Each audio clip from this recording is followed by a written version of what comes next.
우리 할렐루야 성가대 찬양 감사합니다. 할렐루야. 이 시간 주연절 우태주일을 맞이하여 마음을 다하여 예배드리는 여러분 모두에게 주님의 크신 은혜가 가득하시기를 간절히 축원드립니다. 또한 오늘 우리는 교단 총회가 제정한 여신도회 주일로 예배를 드립니다. 바라기는 우리 좋은 여신도회가 더욱 협력하여서 우리 교회에 버팀목이 되고 우리 교회가 더욱 든든히 서가며 새롭게 돌아가는 놀라운 하나님의 축복의 역사가 이루어지기를 또한 간절히 축원을 드립니다. 미국의 테네시주에 어느 한 청년이 길에서 버스를 타려고 기다리다가 오른발 침례교회라고 하는 교회를 보게 되었습니다. 그리고 한참 있게 되었다고 합니다. 그리고는 그 동네 사람들에게 물었습니다. 왜 교회 이름이 오른발 교회입니까? 이 오른발 교회는 원래 형제교회라고 하는 곳에 속해 있다가 갈라져 나온 교회라고 합니다. 그런데 그 형제교회는 주일 예배 때 성찬식 대신에 세족식을 하는 교회였다고 합니다. 예수님이 제자의 발을 씻겨주신 것처럼 목사님이 성도의 발을 씻겨주는 그 예식을 흉유하게 여기는 교회였던 것입니다. 자, 그러던 어느 날 이 형제교회 세족식에서 목사님이 늘 하던 대로 교인의 왼발을 먼저 씻겨주었습니다. 서로 이게 마주 앉아있기 때문에 목사님이 오른쪽을 잡으면 당연히 교인의 왼발이었던 것이죠. 세역식이 끝난 다음에 그 교회 안수 집사님 한 분이 용기를 내어서 목사님께 말했습니다. 목사님, 왜 왼발을 먼저 씻겨주십니까? 이왕이면 오른발을 먼저 씻겨주시면 좋지 않겠습니까? 그렇게 부탁을 했습니다. 그러자 목사님은 성경에도 없는 사실을 가지고 이렇게 이야기하는 집사님이 내심 못마땅했습니다. 그렇지만 네, 그렇게 하지요 하고 대답을 했습니다. 그러자 그 안수 집사님은 다음 세족식 때는 목사님이 오른발을 먼저 씻어 주시겠지 하는 기대감에 부풀었습니다. 드디어 다음 세족식이 돌아왔습니다. 아니 그런데 이게 웬일입니까? 목사님이 그만 깜빡 잊고는 예전처럼 왼발을 먼저 씻겨주는 것이 아닙니다. 그러자 그 집사님은 화가 나서는 교회를 나가게 되었다는 것이죠. 마음 맞는 또 교인들과 함께 나아가서 교회를 개척하게 되었는데 그 교회 이름을 오른발 교회 이렇게 지었다는 겁니다. 정말로 실제 있는 이야기입니다. 세족식의 본래 의미는 섬김을 위한 것입니다. 정작 정말 중요한 섬김은 사라지고 교회, 분열이 이루어지게 된 것이죠. 참으로 웃을 수만은 없는 안타깝고 슬픈 이야기가 아닐 수가 없습니다. 우리가 사는 이 땅은 이처럼 분쟁, 더 나아가 악함으로 가득 차 있는 것 같습니다. 그러다 보니 사랑과 공의와 그로 인한 기쁨보다는 미움과 증오와 폭력이 넘쳐납니다. 그래서 희망보다 절망스러운 세상입니다. 성경 창세기 1장 2절은 이 같은 절망을 어둠이라고 표현하고 있습니다. 땅이 혼돈하고 공허하며 어둠이 깊은 위에 있도다. 그러나 하나님은 바로 여기서 새로운 창조를 시작하십니다. 하나님은 어두운 세상과 우리를 향해 말씀하십니다. 창세기 1장 3절의 말씀, 하나님이 빛이 있으라 하시니 빛이 있었도다. 오늘 우리가 신앙생활을 한다라고 하는 것은 바로 하나님의 이 음성을 따라 세상에 빛으로 살아간다는 것이죠. 어둠이 있는 곳에 빛을 비추며 이 어둠을 이겨 나가는 것. 이것이 바로 참 신앙의 모습입니다. 혼돈과 공허와 어둠의 땅에서 빛을 창조하시는 하나님의 그 거룩한 영을 따라 살고자 다짐하는 저와 여러분 되시기를 간절히 소망합니다. 저는 오늘 여신도의 주일을 맞이하여서 로마서 15장 1절 이하의 말씀을 본문으로 택했습니다. 자, 그런데 이 말씀은 다름이 아니라 빛의 자녀인 우리가 무엇에 기뻐하고 살아가는지를 보시고 은혜를 베푸실지 말지 축복을 주실지 말지를 결정하신다. 그런 말씀이 나오고 있습니다. 한마디로 우리가 주님의 자녀로 바르게 살고 있는지를 하나님은 늘 보시고 계신다는 것이죠. 자, 그렇다면 오늘 본문 말씀에서 하나님은 우리가 무엇에 기뻐하길 원하고 계실까요? 오늘 본문 15장 1절의 말씀입니다. 믿음이 강한 우리는 마땅히 믿음이 약한 자의 약점을 담당하고 자기를 기쁘게 하지 아니할 것이라. 이렇게 말씀을 합니다. 제가 쉬운 세 번역으로 다시 한번 읽어드립니다. 믿음이 강한 우리는 믿음이 약한 사람들의 약점을 돌보아 주어야 합니다. 우리는 자기에게 좋을 대로만 해서는 안 됩니다. 이렇게 사도 바울이 고민하고 있는 것이죠. 너무나도 당연한 말씀이 아닐 수가 없습니다. 그런데 이 당연한 말씀을 이렇게 굳이 글로 전한다라고 하는 것은 당연한 것이 당연하게 행해지지 않기 때문이었습니다. 세상에는 강한 사람이 있고 약한 사람이 있습니다. 교회도 마찬가지입니다. 다시 말해 교회에는 믿음이 강한 사람이 있고 믿음이 아직 연약한 사람도 있습니다. 그런데 문제는 이 연약한 사람에게 있는 약점에 대한 믿음 강한 사람들의 태도입니다. 오늘 본문을 보면 특별히 약한 자의 약점이 보이면 재밌어 하면서 기뻐하지 말고 약점을 보면 마땅히 그의 약점을 대신 담당해야 한다. 그렇게 말씀합니다. 그런데 이 같은 말씀에는 매우 중요한 의미가 숨겨져 있습니다. 그것은 다름이 아니라 마땅히 해야 한다 라고 하는 이 단어, 헬라어로 오페일로라고 그렇게 쓰여 있는데, 이 오페일로라고 하는 단어는 빚을 갚다 라고 하는 원뜻을 가지고 있습니다. 그러니까 누군가에게서 약점이 보였다면 그것을 보고 흉보고 재밌어야 하는 것이 아니라 그 약점을 본 나 자신이 짊어져야 하는 빚이라고 말씀하고 있는 것이죠. 아니, 난 저 사람에게 빚진 것이 없는데 생뚱맞게 무슨 빚을 갚으라는 말인가? 그렇게 의아해할 수 있습니다. 물론 그럴 수 있습니다.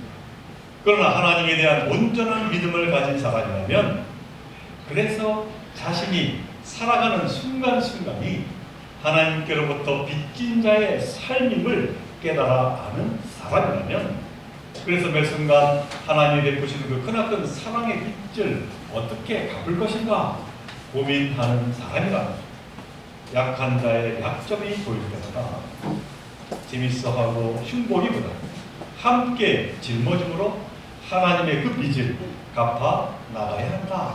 그러한 말씀입니다. 자, 그런데 사실 이 약점이라고 하는 것이 서로가 서로에게 별 관계가 없으면 안 보이는 것이 또한 이 약점입니다. 왜냐하면 서로 잘 모르고 서로 관심이 없는데 그 약점이 내 눈에 들어올 일이 없기 때문인 것이죠. 아니, 볼 필요가 없기 때문입니다. 그러나 관계가 깊어질수록 이 약점은 서로 잘 보이게 되어 있습니다. 그만큼 관심이 가기 때문입니다. 사실 남편의 약점, 아내의 약점을 누가 잘 압니까? 같이 사는 아내가 남편의 약점을 잘 알고, 그리고 남편이 아내의 약점을 제일 잘 알 것입니다. 이는 친한 친구도 그렇고 같이 신앙생활하는 교우 또한 그렇습니다. 그러므로 이처럼 약점이 눈에 들어온다라고 하는 것은 그만큼 깊은 관계에 서로 갖고 있기에 오늘 본문에서 바울이 말씀한 것처럼 약한 자의 약점을 짊어지고 기쁨을 되찾아주는 것으로 기뻐하는 것은 너무나도 지당한 말씀이 아닐 수가 없다라고 하는 것이죠. 자, 그런데 이처럼 연약한 자의 기쁨을 찾아주는 데는 분명한 기준이 있어야 합니다.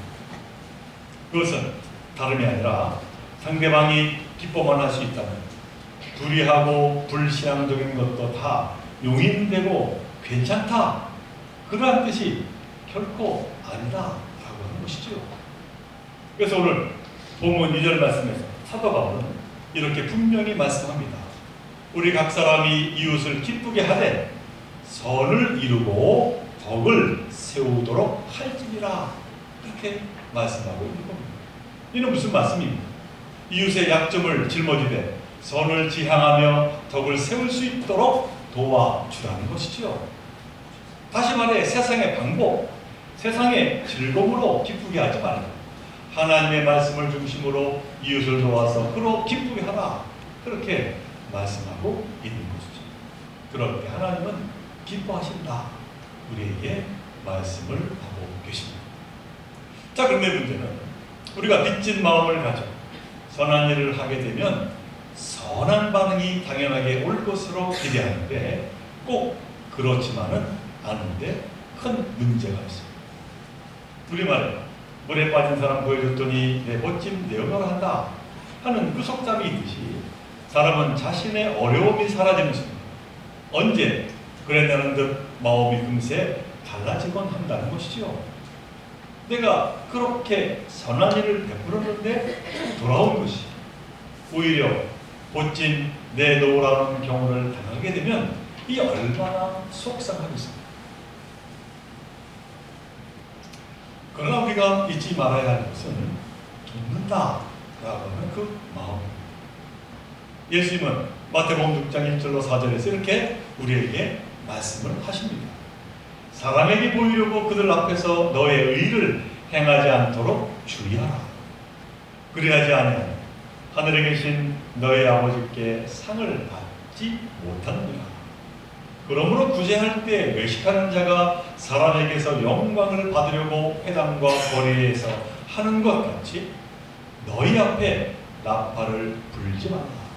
진실로 너희에게 이르노니 그들은 자기 상을 이미 받았느니라. 너는 구제할 때 오른손이 하는 것을 왼손이 모르게 하여 너의 구제함을 은밀하게 하라. 은밀한 중에 보시는 너희 아버지께서 갚으시리라. 예수님은 바로 그 돕는 자체로 은혜가 있음을 말씀하고 계신 것이죠. 믿음 약한 자를 우리가 도울 때 바로 그 돕는 것으로 만족하라 말씀하고 있는 거예요. 그리고 진정 우리가 살아가면서 도움을 받기보다 그 누군가를 돕는다라고 하는 것 얼마나 감사합니다. 그리고 그 모든 것을 하나님은 다 아신다 말씀하고 있는 것이죠. 그래서 예수님은 이처럼 이 땅에 오셔서 죽음에 처한 자들의 생명을 건져주셨습니다. 그런데 그만 내멋진 내노라는 사람들에 의해서 십자가에 달려 죽기까지 하셨습니다. 물론 예수님은 그들에 의해서 그렇게 죽게 될 것을 이미 알고 계셨습니다. 그러나 전혀 개의치 않으시고 오로지 그들에게 생명의 길로 이끄는 그 귀한 삶을 살아가시는 것으로만 만족하셨음을 우리는 보게 됩니다. 예수님은 요한복음 4장 34절에서 이러한 자신의 소명에 대해서 이렇게 고백합니다. 예수께서 이르시되 나의 양식은 나를 보내신 이의 뜻을 행하며 그의 일을 온전히 이루는 이것입니다. 그러나 솔직히 우리는 예수님처럼 살 수가 없습니다. 그 어떠한 상황에도 흔들리지 않는 예수님의 그 거룩한 마음, 거룩한 삶을 그대로 닮아가기란 너무나 어렵습니다. 그래도 누군가 도우면, 그래도 고맙다고 하는 인사도 받고 싶고, 또 누군가가 알아주기를 사실 은연중 우리는 마음에 담고 살아가고 있는 것이죠. 그러면 우리는 때로는 아무리 내가 믿음이 강하다 할지라도 믿음 약한 자의 약점을 짊어지다가 그만 넘어질 때도 있습니다. 누구나 다 한계가 있기 마련입니다. 자, 그런데 사도 바울은 이러한 문제에 대해서도 이미 잘 알고 있었습니다. 그래서 이와 같은 문제에 대한 해결 방법을 다시 한번 말씀합니다.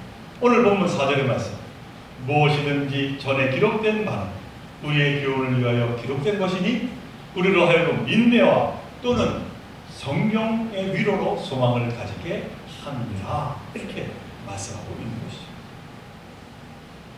이 말씀에 따르면 그럽니까? 전에 기록된 것 곧 성경 말씀에서 교훈을 얻으라. 그렇게 사도 바울이 권면하고 있습니다. 그리고 교훈이란 다름 아니라 기쁨에 이를 때까지 인내와 위로를 얻는 교훈입니다. 너무나도 중요한 권면의 말씀이 아닐 수 없습니다. 우리는 하나님의 말씀 곧 성경 말씀 안에서 인내를 배우고 위로를 얻어야 한다는 것이죠. 그럴 때 우리는 참 소망과 기쁨을 가질 수 있게 된다고 사도 바울은 말씀하고 있습니다.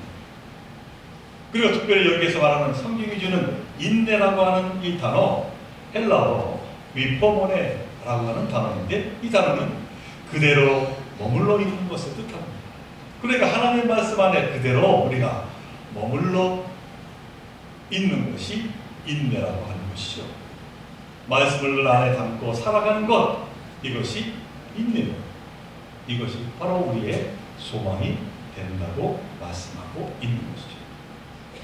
그러므로 사랑하는 교회 성도 여러분, 특별히 우리 여신도에 우리 들어오는 여러분, 우리가 때로는 사람에게서 실망할 때가 있습니다. 잃어버린 보찜을 달라고 오히려 적반하장의 경우를 겪을 때도 있습니다. 그로 인해서 그만 영적인 슬럼프에 빠질 수도 있습니다. 생각지 않은 일로 넘어질 수도 있습니다. 그러나 오늘 사도 바울은 그러한 자들을 향하여 권면합니다. 하나님의 말씀 안에 머무르기를 간절히 바란다고 말이죠. 항상 내 곁에서 나를 지키시는 하나님 말씀 안에서 만나며 그 가운데 인내하며 소망의 삶을 이루어가는 저와 여러분 되시길 바랍니다. 그럴 때 하나님께서는 우리에게 다시 한번 위로하시며 놀라운 기쁨의 삶을 더하여 주실 줄로 믿습니다. 예수님은 마태복음 10장 24절 25절에서 그래서 이렇게 말씀하셨습니다. 그러므로 누구든지 나의 이 말을 듣고 행하는 자는 그 집을 반석 위에 지은 지혜로운 사람과 같으리니 비가 내리고 창수가 나고 바람이 불어 그 집에 부딪히되 무너지지 아니하나니 이는 주추를 반석 위에 놓은 까닭이라. 참으로 귀한 말씀이 아닐 수가 없습니다. 사랑하는 우리 좋은 교회 여신도 여러분, 2025년 새해를 맞이하여 무엇보다 하나님의 말씀을 반석으로 삼고 살아가시기를 바랍니다. 그럴 때 결코 흔들리지 아니하며 하나님을 기쁘시게 하는 참된 믿음의 삶을 감당하게 될 줄로 믿습니다. 그리고 더 나아가 빚진 마음으로 연약한 자의 약점을 살피며 그들에게 힘이 될 줄로 믿습니다. 그럴 때 참된 기쁨의 회복자이신 하나님이 올 한 해도 바로 여러분에게 하늘의 기쁨과 은총을 더하여 주실 줄로 믿습니다.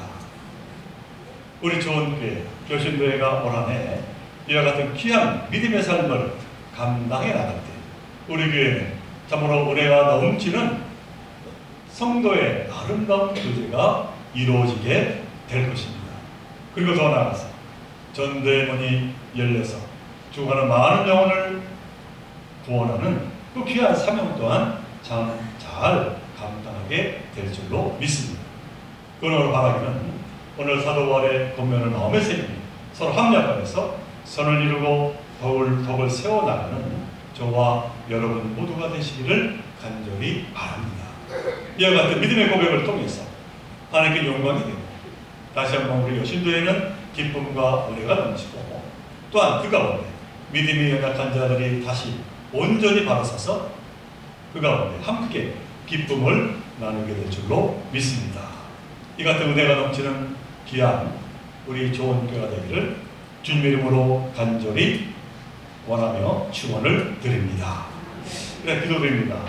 사랑과 은혜가 풍성하신 하나님 아버지, 오늘 여신도의 주를 맞이하여서 로마서 말씀을 통하여 다시 한번 우리의 믿음을 돌아보게 하여 주시오니 참으로 감사를 드립니다. 바라기는 저희 모두 말씀의 반석 위에 서게 하여 주옵소서. 그리고 그 가운데 빚진 자의 마음으로 연약한 자의 약점을 살피며 격려하며 함께 기뻐하는 저희들 모두가 되게 하여 주옵소서. 언제나 겸손한 자가 되게 하시고 빛으로 오신 주님을 따라 이 세상 어두운 곳에 빛을 비추며 살아가는 저희 모두가 되게 하여 주옵소서. 무엇보다도 이 나라의 민족 하나님께서 국리를 여겨주시고 정말 하나님 공의와 정의가 강물처럼 흐르게 하여 주옵소서. 이 모든 것 간절히 바라올 때마다 우리 구주 되시는 예수님 이름으로 감사 기도드리옵나이다.